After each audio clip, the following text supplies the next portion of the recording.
Welcome to Unraveling Education, the podcast that's part storytelling, part information, and part whodunit. We'll be investigating the underlying issues harming the public education system and identifying the key players involved. I'm Danielle Ford, former trustee of the Clark County School District, and joining me today are social justice warriors and co-founders of No Racism in Schools, Akiko and Jshauntae Marshall. They are both badass women and two of my absolute favorite people. In this episode, we discuss the horrific racial targeting that happened to their children at school, which then led to them organizing the community and launching a movement, me going viral for being racist, the creation of a district-wide anti-racism policy, and ultimately, our friendship. We also discuss racism in general, why most people are very uncomfortable talking about it, and the things that need to happen to make systemic change, not just in schools, but throughout society. Really quick before we get started, the production of Unraveling Education is made possible by donations and sponsorships. To support the continuation of these important conversations, please visit unravelingeducation.com/sponsor, where you will find several simple ways to contribute. Everything helps and is very appreciated. Now on to the discussion about racism in schools. So this is Akiko and Jshauntae, and I wanted to take a second and explain to everybody how the three of us met. I think it's a very interesting story. It's a very funny story to me in hindsight, but it is definitely a unique story of how we connected and became friends and have done really good work together. In the last episode of Unraveling Education, the last Storytime episode, I went through the first 6 months on the board, and then I kind of bypassed right through April. And I had said, I'm not going to go too much into April, what happened, but we're going to do a separate episode about this. And that is this episode right now. I did touch base on the fact that I made a misspeak. I mixed up some words and I ended up going viral for being racist nationally. So that was super fun. But the story behind it, I think, is really important to share and get out there. And there's a lot of context. So I kind of wanted to explain what happened with that. So there had been several already, a bunch of instances of racism going on in the district. As early as February, I was already bringing up things about disproportionality, trying to, on the dais, explain the amount of kids that were being expelled and suspended and how it was like, for every one white student, there'd be like 5 Black or brown students on that expulsion list. The board was like not really listening. Then March comes and we had a really bad instance of racism in one of our schools that we'll talk about in a few minutes. And that is what brought the whole community out to the board meetings. Of course, people weren't really paying attention to what I was saying before then. And I was a new trustee. I was navigating like how board meetings even work, how to get agenda items going on. I was trying to figure it out. That meeting was super long, right? I know you remember. Super long. You guys killed it with like getting people involved. There was every single news camera there. I didn't know at the time, but there was no way the board of trustees was going to approve a policy. They kept on like circling around it and kept on like, oh, we have to do better. And then we had like another trustee saying things like, yeah, it's really important to, make sure that hate isn't happening at schools, but we also have to protect kids from, crosswalks and, all these things. And so I was getting really frazzled. I was trying to explain that it was 2 different topics of school safety, and I made a misspeak. Now, let me ask you guys a question. Did you ever go back and like watch the actual meeting? Yes, I did. What about you, Jay? Like the full thing? I watched it a couple times. How long has it been since you did that? It's been a couple of years for me. All right, we're going to do that right now together. Okay. Okay. Okay. Okay, because it's like the difference between like telling someone about a car accident or like actually watching it happen. Okay. So we're going to take a second and just watch this go down. And it is very cringy, but we're going to do it. Okay. I'm concerned about this conversation that we're having right now becoming generalized around safety. And it's 2 different conversations. We need to have a separate protocol when it is race-based. And there's two different problems that we're experiencing right now. One is our lack of safety protocols, and the other one is the safety of colored students in general. These are two different conversations. There's a clear problem with our culture. It's the culture of the country. Yes.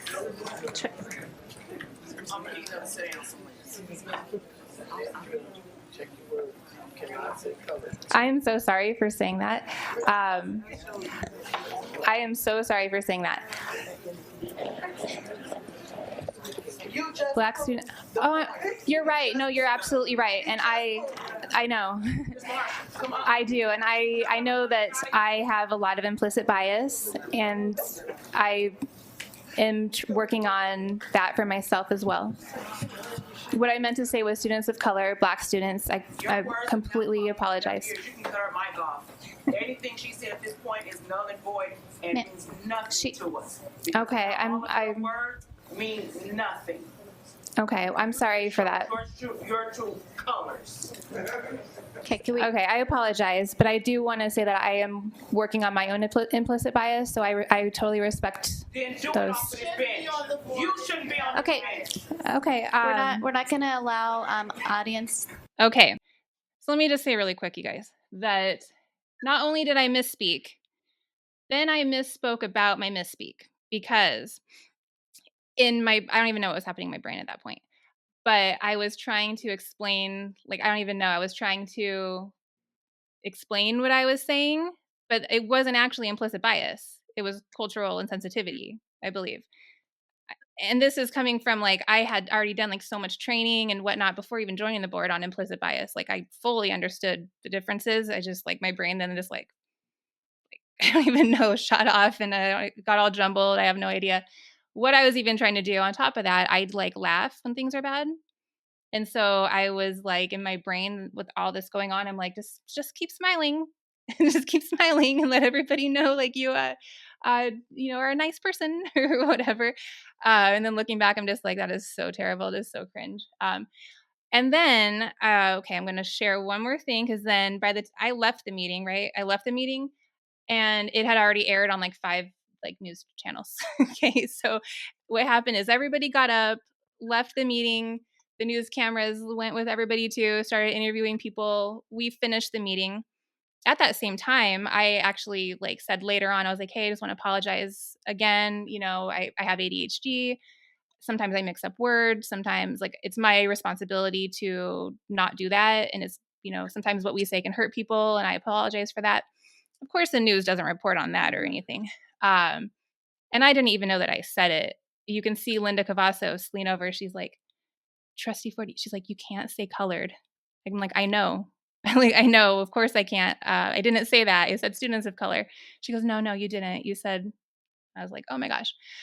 Also, I kept talking because I didn't even realize that I said it, and the people were mad at me because there were so many people. You can't see from that perspective, but there were so many people in the meeting the whole time, walking in and out, and people, groups of people leaving, coming back. So when everybody got up and walked out, I didn't even realize it was me that caused that. So now we're going to go ahead and do one more screen share, and then we'll chat about this. Clark County School District Board meeting that hoped to calm racial tensions surrounding a Northwest Valley high school does the opposite. Yeah, parents leaving a CCSD trustee meeting meant to address school safety and communication after one of the trustees used a racially insensitive word to describe students.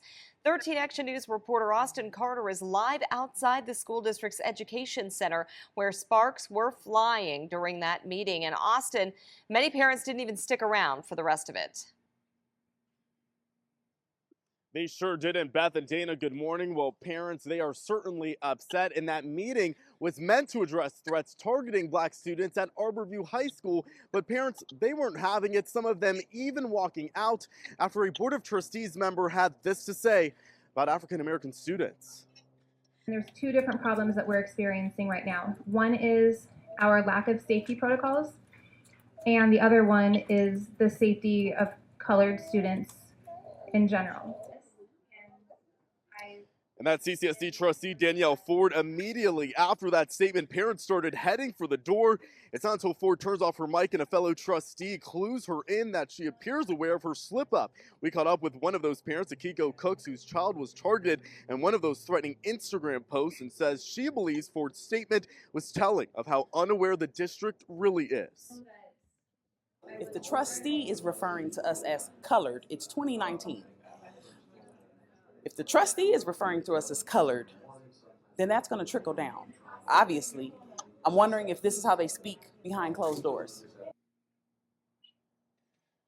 And Ford did apologize several times afterwards in that meeting, saying that she meant to say people of color. Meantime, those two students who were arrested, students at Arborview High, who were behind those racist posts, well, they were heading back into a Clark County courtroom this morning. For now, I'm reporting live, Austin Carter, 13 Action News, elevating Las Vegas. Okay. Okay, so few reasons why I wanted to share that. Just because I've literally never even shared that story to my audience or anything. Go ahead. I need a minute. Oh, Sorry. you guys, I'm so sorry. This is why I didn't want to talk about this after. I'm so sorry.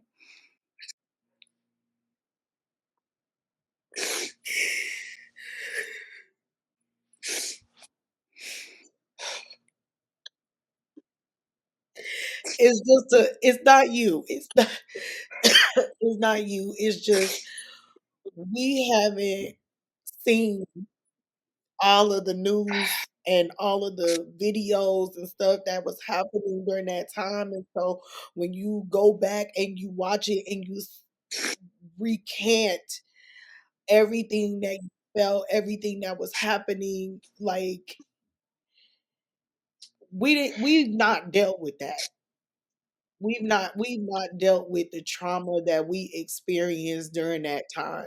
I don't think. I think we've just moved past it. I don't know about Kiko, but I've never even seen that news clipping.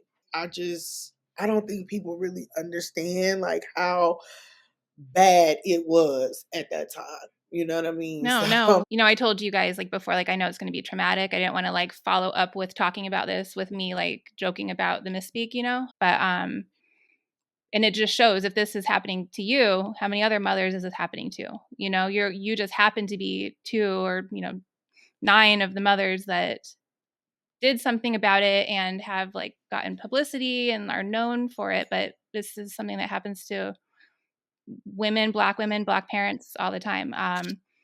So thank you for feeling comfortable enough to express your emotions like that. I think we thought that healing would come with the policy work and the accountability. And it's a small piece of it, but we never had time to just sit and actually heal and restore back to who we were pre March 19th, 2019. I don't think we ever watched any of our videos or the interviews or anything together. As we're watching it, I remember everything playing out exactly how it played out. And I also remember the feeling of you going viral nationally before the incident itself went viral nationally was like a gut punch. I remember all of those thoughts and all of those emotions then, and then it just came back. I never to me thought now, about that, actually. That makes a lot of sense. They care that this woman said this, but they don't care about what happened to my kid. I mean, did they really care, or Also a was it gut something for punch them to find- sensationalize? Yeah. And I think it was also a gut punch when we found out that you weren't white. That was the other. It was wait, and she still said it? This girl needs double training. But I think much like today, right? You have a specific part of the story that you want. The policy. It's been very few times that people just want to hear the entire story. and want to really dig into how we felt. Our kids were the victims in the beginning.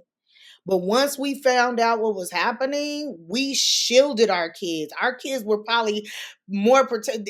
They had Fort Knox around them, okay? And we threw ourselves in front of the target. You see what I'm saying? And so then we became the target.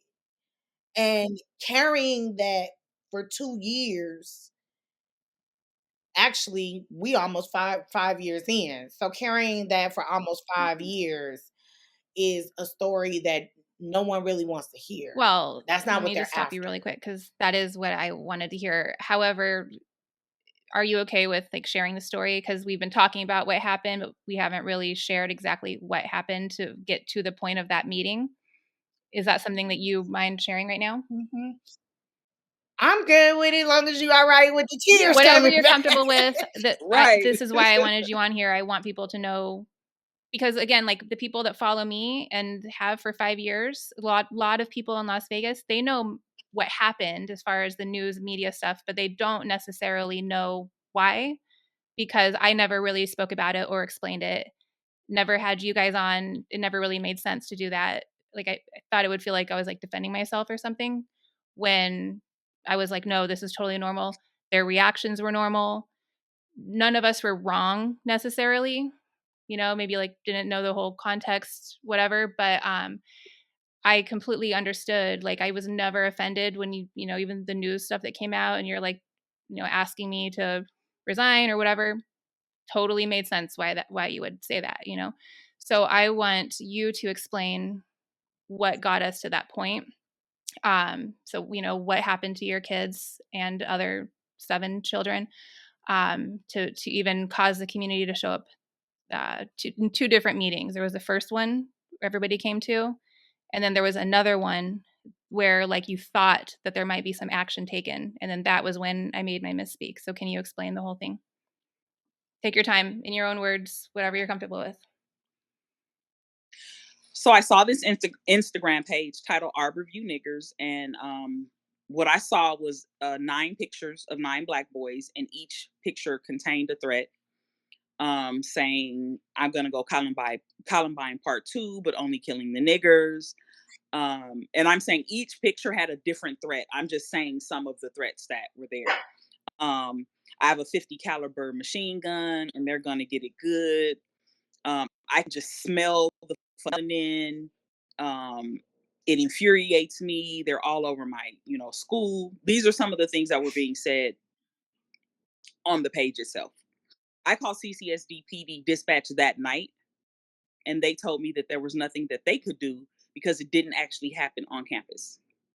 They knew about it, but there wasn't anything that they could do. It wasn't their jurisdiction. And that's when I sent it to social media that night. That's actually how I ended up like boycotting Fox because they were one of the first news outlets that I had sent it to. And they basically told me like, "Oh, that's not something we would cover. Let us know how it turns out." Well, the next morning, the Facebook post itself had made it like to Texas. So people were resharing it. And so when I woke up, then I had all of the news, media outlets in my inbox, but I was on my way up to the school. When I pulled up to the school, you could just tell that um, it was in a panic. I got to the school about 7:45, 8 o'clock, and school had already started. My purpose of sending the screenshot out was that nobody sent their kids to schools once CCSD PD told me, or their dispatch told me, that there was nothing that they could do and that nobody would be notified. Like there wasn't anything that they could do. And when I got to the school, I knew, okay, people saw my Facebook post and had been resharing it, obviously, because the word got out and the news had it at that point. I didn't meet Jay until, so that's another thing. Arborview or North did CCSD help us find each other. Mm-hmm. Like they didn't even know who all of the students were. We had to work to kind of identify who the parents were of the students. And that's where Jay and I met at Timbers. And we met because people saw the post and saw the children and was like, "Oh, that's my friend's son, or that's my such and such's child, or so then they started connecting us, and then we ended up meeting. It had to be the next couple of days because it was before the town hall. The town hall was a week after March 19th, so it had to be like within the next couple of days where we were able to all find each other and meet at Timbers, to kind of like organize ourselves as the victims. So between meeting here at this bar, showing up to the board meeting, you organized a lot of people. I mean, that was a big deal for everybody to come to two different meetings in unison. A lot of times, like, someone's mad about something and everyone comes up and like says different things, and there's not one like same message. So you guys really like, I don't know that you even knew at that point that you were so good at organizing. Well, I wasn't an organizer in this aspect. I did community organizing, mobilizing, but not for something that had directly impacted me so much. We were able to organize around the community just because Jay and I both knew people in the community, and it was such a horrendous crime, but we weren't organizing people like we are now. Like, we weren't, the organizing wasn't as intentional as it is now. We just knew that we needed to have a presence at the school board meetings. But Jay and I actually we learned in real time how the school board meeting, right? We were learning with you. And there was organizing that had to happen among us. So there's like a lot that happened before we even get to the board meeting, right? When we got to Timbers, there's a table of women. Nobody knows each other, right? I didn't take my child to school that morning because I saw it early enough to not get up and leave my house. But I immediately started calling people. So what happened is I ended up in contact with people who were at the grassroots level anyway. We met a lady by the name of Tammy Green. She created a Facebook group of all of the moms, like a messenger group. Some of the parents did not want to be in the limelight at all. There was a lot of fear that had to be overcome by some of the people because it was a dangerous situation. Their husbands, the women, the moms, their husbands did not want them intricately involved. It was all about getting through the court case, being safe, and going back under the rock. So that's when the exposure to the lack of protocol began for us, because the school system didn't even know how to communicate to all of the families, who to get in contact with. You got all these kids enrolled in a school, and the district, the school police, nobody was communicating. We were finding out information about court dates like the day before. It was complete chaos. And I think when we were at that table, it was very telling, because the truth of the matter is there was only 3 of us at the time. 4. There was 4 of us at the time that was willing to actually do something more than just go to court. You mentioned before that it got down to that many moms because everyone else was afraid or didn't want to, knew the repercussions that were going to come. And it's not like you two didn't know that, or you two weren't afraid. You just decided to act in spite of it. Yes. People are built differently. This is not work for everyone.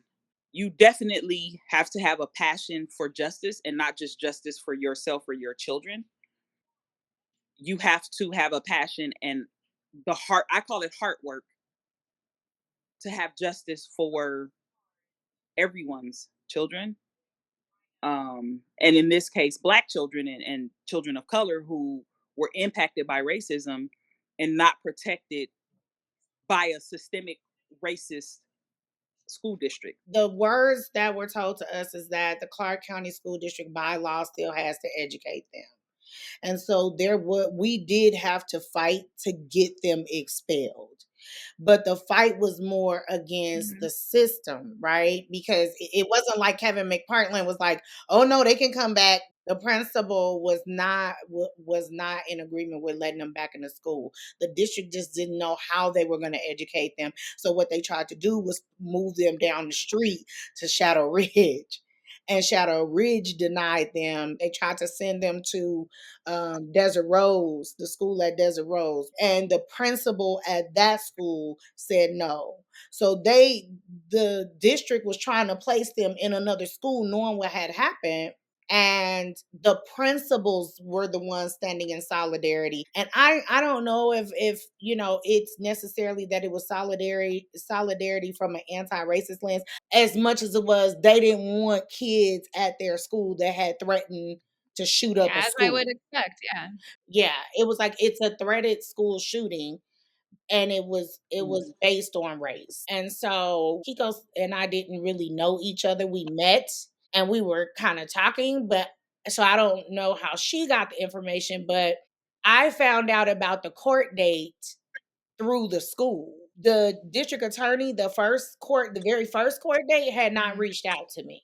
We were there for the second one. That's when we had. That's when And we all had that's like that iconic photo that I just There's love of pictures you of guys. when we're walking out of the courthouse. That second one, the first one, we found out that they went to court that very next day. So you go to court, you're doing all this. We know that there were threats against your kids and these 10 kids, but was there any like substantiated evidence that this could have actually been an actual real threat and that somebody could have done? So there was a fight before the fight with the school district. Our first fight was with the court system because we felt that they should have charged him with those children with hate crimes. And we felt that they should have been, or I felt at the time that they should have been certified as adults, especially because 5 weapons were confiscated at the time. The kids in the school started talking. They had been planning the school shooting for 2 weeks. They had reported it to bus drivers. It was being discussed on school buses. Did they look into the background of these kids and their households and whatnot to see if there was even the possibility of them doing this? Yeah, they did. That was one of the reasons why they didn't take it seriously when all the threats was going into Safe Voice. The children at Arborview were calling Safe Voice, sending in messages, all kinds of stuff saying, hey, they're planning this, right? And because those children did not have any priors, they deemed it as unsubstantiated. So it just went nowhere. The last set of complaints was sitting in an email box. You know what I mean? They didn't give no attention to it. And so all of this was coming at us all at once. It was so much information and so many details, but and Arborview stopped communicating with us because they were told to by CCSD PD. CCSD PD said it's an open investigation. We'll communicate with them. You don't communicate with them. And so we didn't hear anything. Like, they completely dropped the ball. Do you think the ball dropping was accidental, or is that just like what they do to just stop? It was on purpose. It was on purpose. They wanted us to go away. They did. We had to demand. So long before we even got in front of the school board, we were fighting. We had to demand for communication to go out. We had to demand for mental health support services to be offered to our children from the school district at the school district's expense. We had to demand, because everything was, we ain't trained. We ain't been through this. We ain't been through that. We had to demand for the school police to be trained on how to respond to matters like that. We had to demand for an emergency protocol. It was all of the excuses. They didn't know what needed to happen. So that's when we gave them the crisis response model for hate motivated behavior. We actually sat in offices and built that whole thing. The entire crisis response model for hate motivated behavior is a part of the emergency response protocol, simply because they didn't know what to do when it happened. Then after that, the people wanted to bring in the Rachel's Challenge people, and the ADL was in there, and it was a heated discussion between us and the ADL because they didn't even want us to use the word racism. They didn't want it anywhere in any of the language, any of the materials, nothing. I had to explain to the director of the ADL at the time that if Jewish people do not have their headwear on, their hair coverings, society does not automatically know that they're Jewish. And they have the privilege of taking that on and off.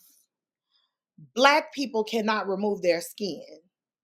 We are Black from the time that you see us. We never have to open our mouth. That's how that conversation got shut down. And that's how we became intricately involved in the turnaround plan at Arborview. But nobody was really like, they were listening to us, but they weren't. In order to give merit to what we were saying, people needed to know that we were impacted. Otherwise, we was just some loud, angry moms. Right. And so what a lot of people do not know is that we did reach out to a lot of organizations when everything was happening. And a lot of people tried to hijack the story, change the narrative, push their own agendas. We were getting calls from people we didn't know. It was coming left and right. You know what I mean? The Arborview 9 was birthed because that was the easiest way for us to stay in unison and to describe to someone without a long story that we're impacted people and you need to listen to us. As everything was happening, the night that Kevin McPartland had the town hall meeting, which we felt is very commendable. And for a while, we were being told that we needed to push to have him terminated. But we decided that we were not going to push to have him terminated. We decided we were going to push for change. It was the resistance that he received from the parents of the other students at Arborview and the staff. There was a lot of teachers at Arborview High School who did not want to have discussions about anti-racism. They did not want to go through training. They did not want to have conversations about racism. They were resistant. Mr. McPartland put out surveys for students to tell their story anonymously, and he was flooded with those stories. And so we sat in a room and we listened to those stories. And that's where the real work began. So the iconic picture that you're talking about, what a lot of people don't know is that we came out locked hands like that because we were in court sitting right next to the children's parents and didn't know. We told them we refused to sit there next to them and that they had to separate us. And it was at that point that it was determined that the next time we came to court, the court meetings would be held upstairs in another courtroom so that they could have their side of the courtroom and we could have ours. We had to fight to be separated from supremacists. And then we had to fight at the school level to get the Confederate flags removed off the campuses, and was told by legal that they couldn't ban the Confederate flags at first Freedom of because speech.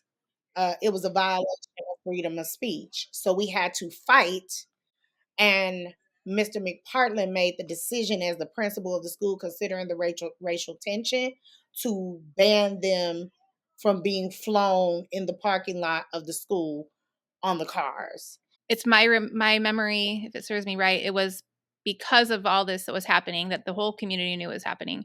Then, even though that school was pretty much known to have like a really racist student population and area, but then it was like more like people started showing up with Confederate flags on their cars and parking them as like a message. Yes. The night that we had the town hall meeting at Arborview, which was exactly a week after the initial incident. Wow, that's when Linda Young came and Chris Garvey got mad at her because Chris Garvey didn't show up, but Linda Young came just to support us. And she got upset. But while we were in the meeting, there were white men in trucks in the parking lot with Confederate flags and, Confederacy type stuff. We were inside with a security patrol with us. It was Ken Young at the time who told his officers, you need to get them off of the campus, because if the Nation of Islam and the Black Panther Party members come out to walk these families out, and these men are in the parking lot, there's going to be a race riot. And what was so eye-opening at that town hall meeting was there were parents who came whose kids who had graduated 5 years prior, who came to speak and say, this has been a problem. Racism has been big here at Arborview. This was waiting to happen. You knew that this was happening and you did nothing to stop it. That was one of our light bulbs of like, okay, there needs to be a policy in place, because there's no prevention around it, and there is no accountability around it. And back to the board meeting, that's exactly what you were saying. And then you probably had an entire board, aside from maybe 2 other board members, who were in agreement with you, when everybody else was like, no, it's not a problem. Let me interject really quick. So you're right as far as like ideals. I probably had the majority of the board who like agreed with those ideals. I did not have a majority of the board who would have supported creating that policy, though, because it wasn't something that came straight from Superintendent Jara, and the majority of the board would not dare just go ahead and listen to the community and do something that the community wants. They have to get their marching orders from their master, Superintendent Jara. Man, I'll tell you what, I was so upset after my misspeak for probably 5-6 months, just like so upset, not because of what happened. I didn't care what people thought about me. I literally felt so guilty. I felt like, had I said that correctly, had I argued my case correctly and said it the right way, and everybody clapped and cheered, then maybe I could have made a motion to bring the policy forward and then bring you guys in, and we'd all work together and create this policy. I felt like I just messed that up for everybody. And then I realized months later that I did not mess it up for anybody, that it was never going to happen. And in fact, me getting attention to it and, going national for being a racist brought even more people towards it. And even though you guys completely did the work in the future to bring that policy forward, I don't think that the other trustees or Superintendent Jara would have even given anybody the time of day after that meeting. They wanted that meeting to be the one that was like, they're done with it.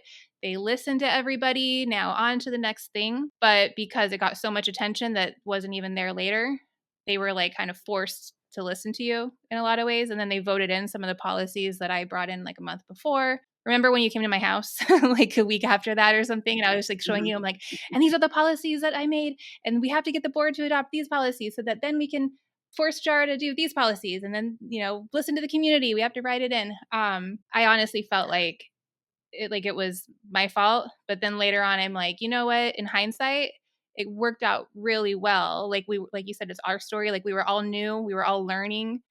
I made mistakes. I'm sure you made some mistakes that, you could change or you would change.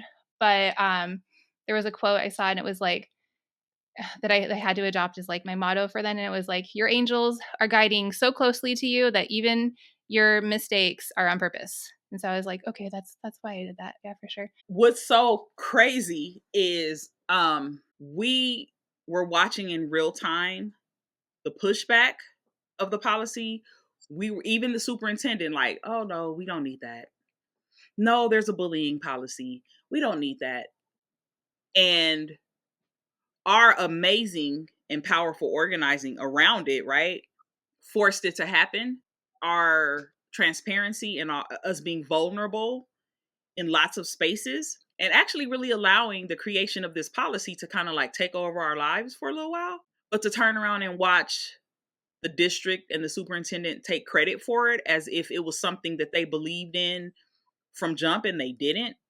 To watch the superintendent name it after him, to watch the superintendent, in my opinion, attempt to complicate the task force with all of the different people that he put onto the task force, How do you write a policy with 45 people? Like, it was Some just who are known to be anti-racism. yes, yes. A lot of people don't know that, and they won't see that. They won't understand that that's what happened. And to even watch the district still not really give us credit for making sure that that policy had the teeth that it had. The district would not have included community members. When you say the district, honestly, it's JARA. Because if you think of some of the people that were working directly under JARA, like with you, they probably would have supported giving you credit. You know, they probably would have supported bringing community in. Not saying everybody. Maybe, but you know, it's operational. Yeah, so we know that. Which at the time we didn't know it was operational, right? We thought we go before the school board and make a case. And I remember we drafted the initial demands. And the initial demands, the original initial demands that went to everybody included those mental health services, included the training, it addressed the school police, it addressed all these things, right? And then we had to backpedal and request for the anti-racism policy to be added to the agenda. And then we had to request for it to be adopted. And then we had to request, you know what I mean? Like, it was the whole all through COVID. It was years. Was a fight. Then it got to the point, because you guys did such a good job. You guys did such a good job that you got everybody wanting it. You got other groups, you got assembly people speaking about it. My experience with it was that at the point when the district realized, hey, we have to adopt a policy like this, then it was like, how do we do this differently to make sure that all these people that we're friends with are brought to the table, so that when this work is done, everybody thinks that these are the people who did it. And we can't let everybody know that just a small group of pissed off women could have such an effect to cause the district to write and adopt this big policy that, if enacted correctly, would make a big difference to 380 schools. You know, like, that's a big deal. So I just want you to know that me and the trustees that were on the board, and everybody that follows the meetings, and everybody who's, you know, in CCSD at the department level, and all the principals and the reporters who follow this stuff, and the community organizers, they know that you did this. Like, everybody knows that you did this, except for the people who only hear about CCSD through the superintendent. Then they think he's wonderful and he gets the credit for it. But you did it. You did it by just a handful of you not sitting down, not taking no for an answer. And like you said earlier, demanding better for all students, because by the time it went through, your kids weren't even in CCSD anymore. So during this time, you got together, you organized, you said, let's print shirts. You chose a name for your organization. I want to know, why did you choose that name? And then at what point did you guys become an actual organization? So the name came about, we were sitting in the office together because it dawned on us that, like, this is getting ready to be a thing, right? It's going to be a long journey. I know I thought about the fact that the KKK was out on Las Vegas Boulevard protesting the work that we were doing in full hoods and sheets to send a message to us. And that came out and went viral on Twitter.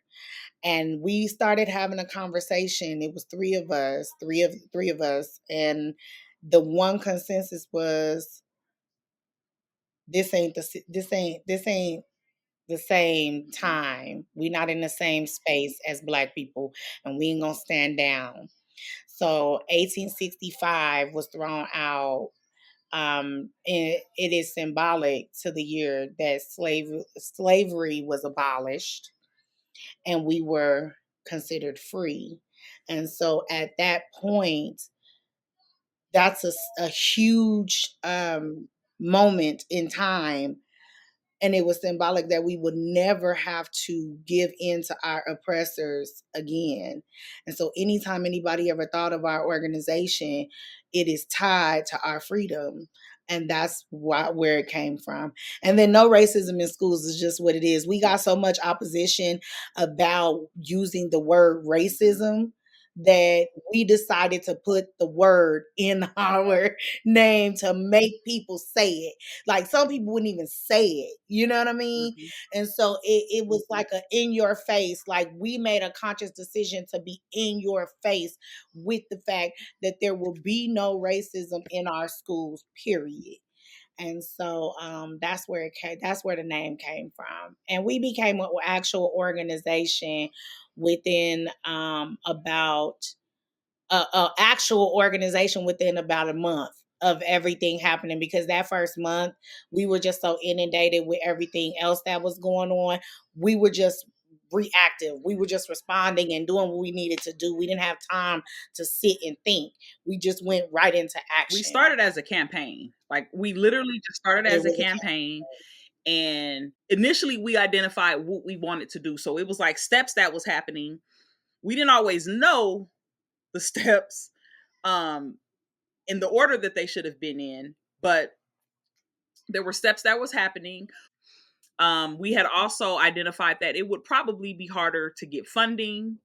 It will probably be harder to get support across the board from specific individuals or organizations because we are speaking directly to racism. We knew what risk we were taking when we named it No Racism in Schools, but we said we were naming it exactly what we meant. Mm-hmm. What is the issue with people not wanting to hear the word racism? Makes people uncomfortable. I think it makes people uncomfortable. I think it makes people, it's an uncomfortable conversation for people, especially when they know that they may not identify as racist. Like, I'm not racist. I have Black friends. But are you anti-racist? Not being racist and being anti-racist are two very different things. People get uncomfortable with talking about racism and talking about how racism has impacted our country and the citizens of this country and who is responsible for that. My personal opinion or observation is that a lot of people who who might get offended by the term racist, right? Or they don't want to hear it, they're going to be uncomfortable by it. It's my I've kind of noticed that they use the word wrong. Because there's a difference between being racist and prejudice, because everyone's kind of racist. And all the ists, when something has an ist on it, it's not personal necessarily. Like if it's an ist, it means it's systemic. And if you're racist, it means that you're, whether you do it on purpose or not, you are being an active part of racism continuing on. So like you said, you're either, against it or for it. But the average person who hasn't really dove deep into this topic, I could see why they might be offended by it, because sometimes people interchange racism with prejudice. So they're saying, I don't dislike Black people or people of color or gay people or females or whatever, but it's when you are contributing to something that is keeping these marginalized groups disproportionate in any way, then you are in fact acting in a ist way. When my kids were younger, they did the talent show every year, and they still bring this up, right?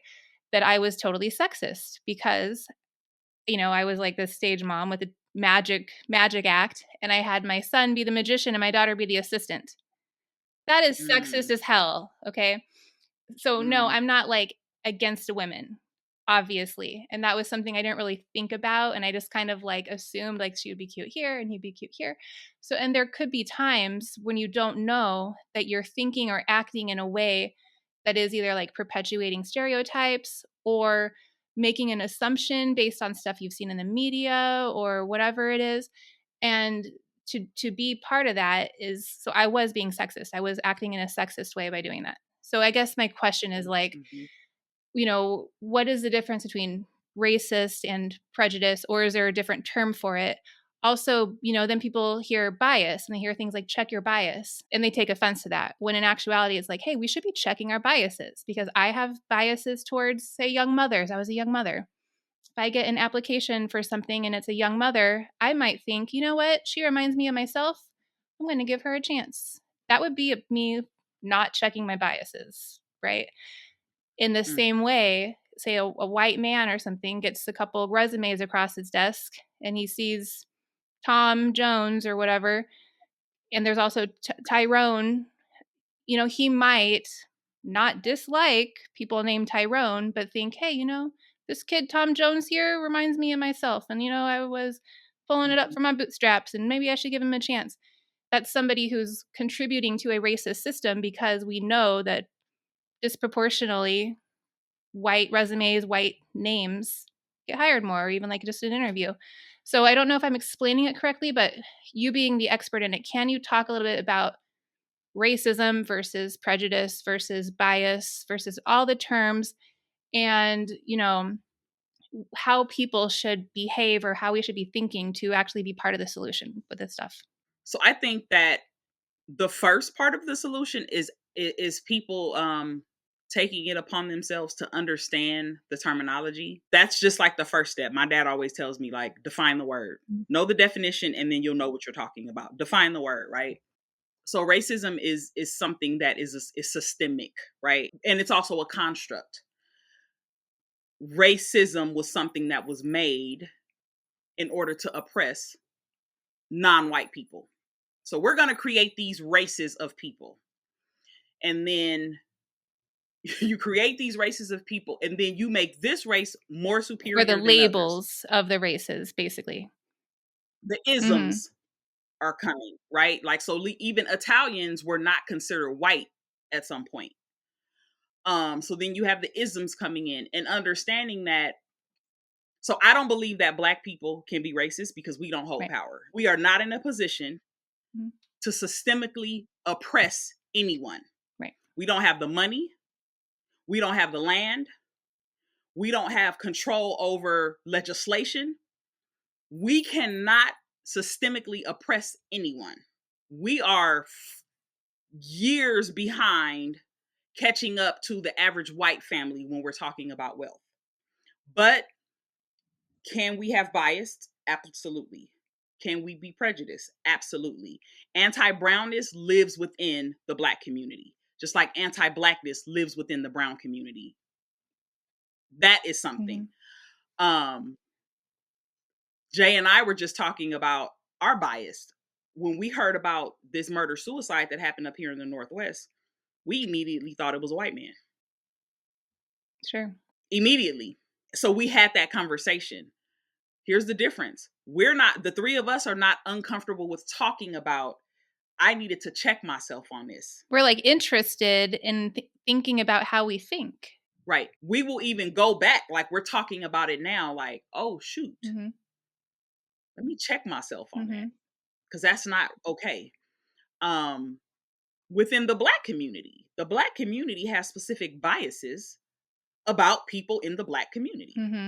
You've told me so much about that. Whether it's fascinating. Like, you look at someone and you assume that they don't have this or don't have that, or because they dress a certain type of way that they are, I don't want to say beneath you, but or different. They're different. Oh, they don't know about these certain types of things, or so understanding the terminology is very important, because you can't do the work until you actually understand it, until you actually understand what it is that you are working to undo. Now, Black people and people of color, we can't undo racism. We don't have the power. We're continually fighting to get equal treatment or to get equal access to things, but we can't undo racism. What she said was pivotal in our ask with the district. We said we wanted to eradicate racism in education, one classroom at a time. That's our mission statement. It was all about understanding that people are racist, but they cannot act upon their racist beliefs and values inside of an educational setting. So we weren't even trying to say you can't be racist. Everybody has the right to do what they want to do, whether we like it or not. And we're not trying to take anybody's freedom of speech either. But we are saying there's one safe space that we're going to stand on, and that's a school. What we are essentially doing is requiring not just the school district, but the community to deem a school a safe place for real. And that's the part that's not understood. And that's why what Akiko is saying is so integral in the work that we do.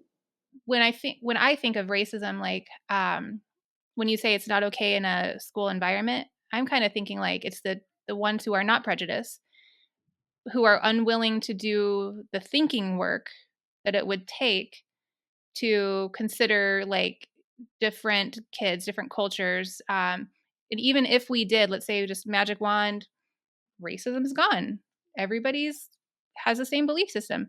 Okay, well now there's still like the effects of racism that has happened over the past hundreds of years. And that's a whole other conversation with reparations and things like that. But it's like, even if it was gone, quick fix, it's still going to exist because of, the area's demographics and the prison system and the, pipeline to prison and just these things. And so it's like, I really don't even know what I'm trying to get at, but I'm trying to think of like, I don't know what I'm trying to say. So with racism and systemic racism becoming obsolete, then all of those systems go away. So there is no school to prison pipeline. There is no mass incarceration. There is no redlining. But there's the Those systems have history been of it. removed. The communities living in the way they do. Would we then just like, how do you fix it from there? It's not gonna be an easy fix because we're talking years of it. Like we're talking what 400 or 500 years. My opinion, honestly, and this is kind of where I hope to take the show or whatever later on, is that I believe that people know that.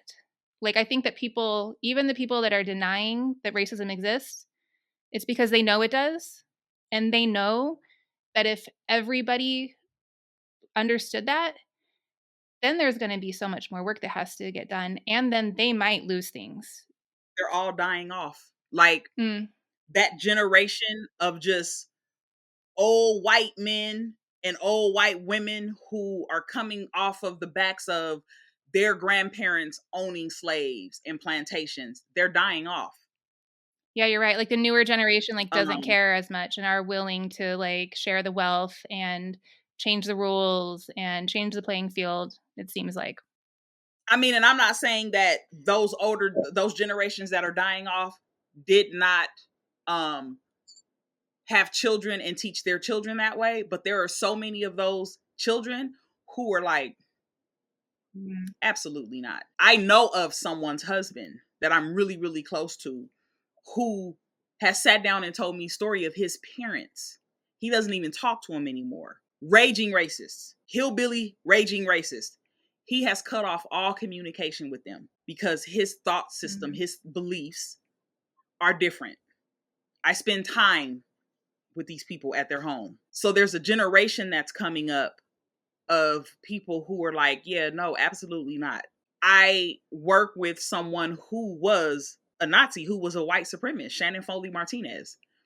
And she will tell you, I was hateful. I was a racist. I was a violent racist, and I committed violent crimes to Black people and people of color. And her work now today is to eradicate racism. That is how she walks and talks and lives her life. Wow. One, they're dying off. Two, there's going to be continual work on the education level as far as teaching about what history looked like. A friend of mine went to Germany, and we were talking about how Germany does not talk about the Holocaust. They actually have museums up everywhere. They talk about it. They refuse to repeat what happened. So they're not trying to act like it didn't happen and ban books and what is trying to happen in America. It's going to be continual work in education. That's why our radical educators are so important, because they are the ones who will be teaching this in classrooms. In a perfect world, those who don't want to do it will take their kids and homeschool them, but they will be the minority. Sure. at some point. The thing is it goes back to to there's keywords. They can't act upon it. The moment you give life to it and take action on whatever your beliefs are, be it physical, mental, verbal, emotional, whatever, you continue to give life to it. And so at the end of the day, we're not condoning people being racist or supremacist. That's not okay. We're not condoning Black people being prejudiced. You know what I'm saying? What we're saying is you can't act upon that, especially not to oppress people and to keep them from being able to accomplish things that they have the freedom and the liberty, or are supposed to have the freedom and the liberty to accomplish. One of the biggest problems that we have had in this process of write the policy with one of our greatest adversaries is Power to Parent. The key members of that organization try to minimize our experiences as Black people or erase them altogether. And some members feel that they're not racist and have stated in conversation with us, "Oh, I'm not racist. I have a Black child." That don't mean you're not racist. And so the harm comes in minimizing. Nobody is trying to make white people pay for what their ancestors did. Well, we're simply saying, which is why the book banning is a no-go. That's why the CRT conversations are a no-go. CRT is not even a conversation in elementary, middle, and high school. That's why we don't entertain it, because it's not something that's taught at the grade level in which we're focused on. And although our work transcends into institutions of higher learning, our focus as it pertains to CCSD is in a setting that does not have CRT at all. So the reality of it is that the policy work deals with curriculum because we will not tolerate the erasure of true history. And their issue is that they feel that teaching that with fidelity looks like blame. Well, teaching it with fidelity is the exact opposite of that. It is not blaming anybody. It is saying this happened. They don't want to take ownership that racism truly exists. And yet, members of their organization or organizations who they align themselves with, like Moms for Liberty, stand up in board meetings. We have videos during the Write the Policy campaign where they're throwing up Hail Hitler signs in the board meeting, where they're antagonizing, coming in Confederate flags and doing this. So how can you say I'm not racist? And every action, again, the key word, act upon, right? Every action that you take aligns and supports that you feel in some way, shape, form, or fashion, you are superior to me. Most recently, they decided, Moms for Liberty, who used to be called something else, who's also connected to Power to Parent, decided to make a bold statement about Black children being the problem in CCSD that come from single parent homes. We'll be talking a lot more about this in future episodes, by the way. So this policy is necessary because it touches on staffing and human resource protocols. It touches on personal interactions. It touches on curriculum.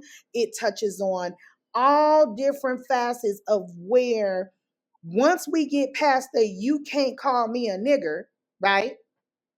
Or you can't say racial slurs to me without consequence, because that's really what that part is about. It's about consequence and accountability, right?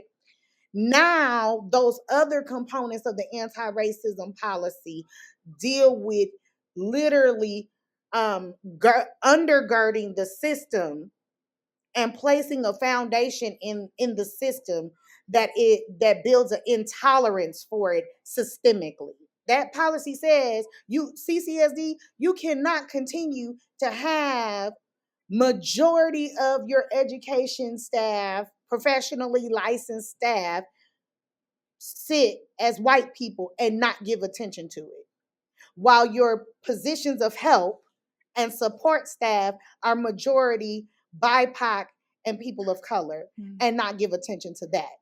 In other words, most of your teachers and licensed administrators are white, and most of your paraprofessionals and people that's keeping the grounds and doing the manual work are Black. So systemically, you still have us in position beneath you. What you said at the beginning, it's like, we're not blaming you. This is how it is. There's more white people in these positions. There's more people of color in these positions. No one's saying it's your fault or you did this on purpose.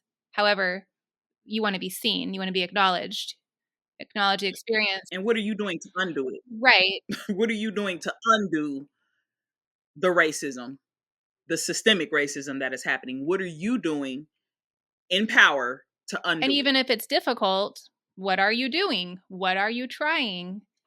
Who are you bringing into the table to ensure that you're doing the right things? You know, it comes down to like, who are your thinkers and who are your not thinkers? In my opinion, every person who actively wants to fight against racism or any ism are your like critical thinkers. They're the people who read books for fun. They're the people who are like, do puzzles for fun. They're fine being wrong. They're fine with like realizing they weren't good at this before and now they are. And it's again, in my personal opinion, because I've been fascinated by this, the people who just full on refuse to accept that racism is a thing, that any ism is a thing, are your like, entertain me.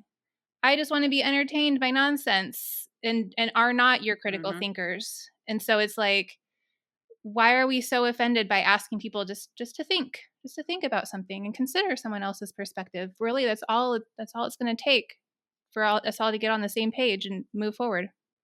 And then, as we're talking about the anti-racism policy, talking about the way administrators have been able to carry out racist practices in discipline with their students and get away with it. The way teachers are able to discipline students from a racially motivated lens and get away with it. Before, students really didn't have the power to call it out. Now they do. Mm-hmm. Yep, you're right.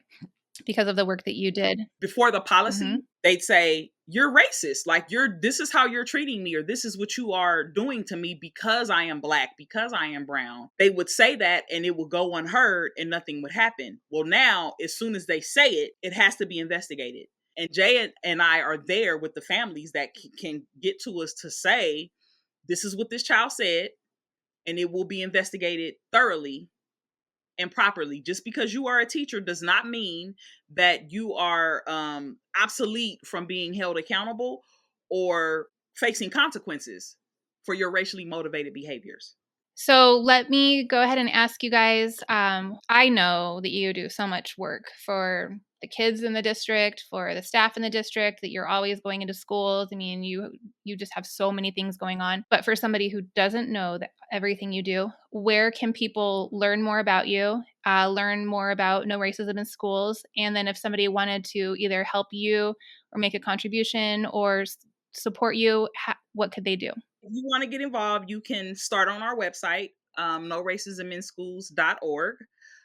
We have one donation link active right now, which is our PayPal, me, NRIS 1865. You can contact us through our website, send us a message. 2024 will be opening up for volunteers, more volunteers, and more of a structure. We're definitely moving into a sustainability stage. Over this next year. Is really critical that we are fundraising in order for us to continue to do this work full scale the way we are now. Even though the policy is in place, we are still in the accountability stage. And I actually think we're getting ready to go into the review stage, because we put it into the policy that the policy is reviewed every 2 or 3 years. Okay. So it's getting ready to be every 2 years. So it's time for the policy to be reviewed. To see where, any changes need to be made, things need to be updated, and to look at the data overall for the past 2 years. Mm-hmm. But in order to continue to be able to do that, we're the organization of the community. We are accountable to the community. We do not get money from the school district. We are their accountability partner, so we hold them accountable and correct them when they are wrong. But we are loyal to our community. I just want to say to both of you, thank you for the work you're doing. It's amazing. I personally know from what I saw behind the scenes and what I see you guys doing every day that you have made a huge impact on the people in Clark County and in the school. So I thank you for that. And I'm very grateful that despite how we met, and I consider both of you like two of my favorite people. And I'm just honestly honored to be your friend. And I believe that we're still at the beginning of our stories, all three of us. And that one day in 10 years, 20 years, we'll be looking back at this interview and being like, hey, remember when we hadn't done these things yet? You guys are just powerhouses, and I'm just consistently just amazed by everything that you push through and how, you push through adversity and you continue to turn every negative thing that gets thrown at you into a positive and benefit the whole entire community. So thank you. You're welcome, and thank you for doing this work. We are proud sponsors of your show, and we support you for sure. And hopefully other districts will look at us and say, hey, how can we bring you guys in to create an anti-racism policy? They should. You as a former trustee, understanding how a school board works and what that looks like, and us as the professionals, especially with writing an anti-racism policy, because I don't remember off the top of my head how many districts in the country actually have one, but it's not a handful. Lot. Yeah. So they can call us. They can call the three of us. We'll go in. Good to know. Well, you know what? I didn't think about that, but I will join you. I'm in. Like, call these two for sure, but I'll go too. I got nothing better to do. Let's go. Thank you, ladies. I really appreciate you taking the time to be here, and I adore you, and have a great rest of your day, okay? Thank you. Bye. Bye-bye. Well, that was quite a conversation. Racism in schools and racism in general is not an easy thing to discuss, but it's important that we all do.